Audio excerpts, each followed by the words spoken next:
Good morning, everyone. It's me, Lindsay, and Henry. Thanks for tuning in to this week's episode of Moms on the Left University. Today we're going to be talking about the First Amendment, and more specifically free speech, and how free speech is protected and regulated in the United States. The First Amendment protects 5 basic freedoms: the freedom of speech, press, religion, petition, and assembly. We're going to focus on speech today. We'll probably focus on religion in next week's episode, as much as we can get through in 3 minutes.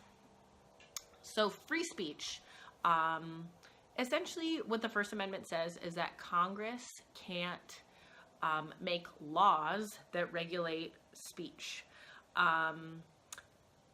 This, like most things in the Constitution, is actually not an absolute right or an absolute freedom.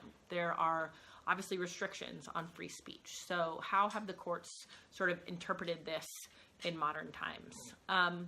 One aspect of speech that the courts have ruled can be regulated is commercial speech. So that means you can't, for example, make a commercial and just say whatever you want your product does, just lie in order to sell things. So commercial speech is more heavily regulated than non-commercial speech. Obscenity is also regulated by the courts, and the courts have applied sort of an interesting standard to determine when something can be counted as obscenity. And so sort of the standards based on a court case, Miller versus California from the 1970s, the standards say that one, the average person using sort of community standards would think that whatever the piece in question is obscene. That 2, the work depicts or describes in an offensive way a sexual act.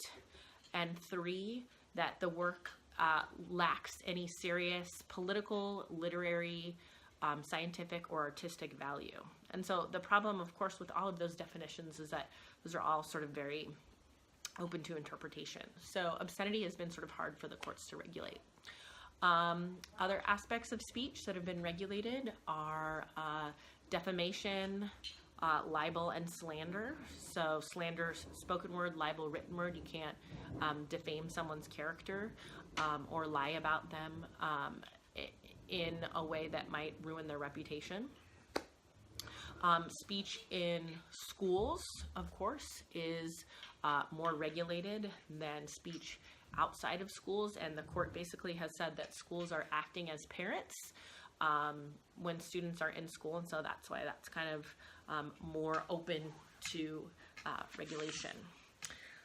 And then speech that advocates illegal conduct or fighting words, speech that advocates violence, those can also be regulated by the federal government. And that's sort of also, the courts have to look at that type of speech and determine how likely it is to actually result in illegal action or result in violence.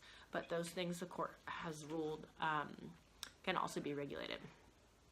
It's important to remember when you look at free speech, a lot of times people say, oh, free speech, that means I can say and do whatever I want with no repercussions. Well, that's not really true. Free speech and the First Amendment means the government can't regulate it. It doesn't mean, for example, in your workplace that you can say whatever you want and, you know, not be punished. It doesn't mean that as a company or whatever that you could, for example, have a spokesperson say something really crazy and offensive and that person face no repercussions. That's not what the First Amendment protects. It protects the government not regulating those things. So that's important to remember. Hopefully this has been a good review and refresher on speech and the kinds of speech that actually can be restricted and regulated by the government. Thanks so much for tuning in, and we'll see you next week.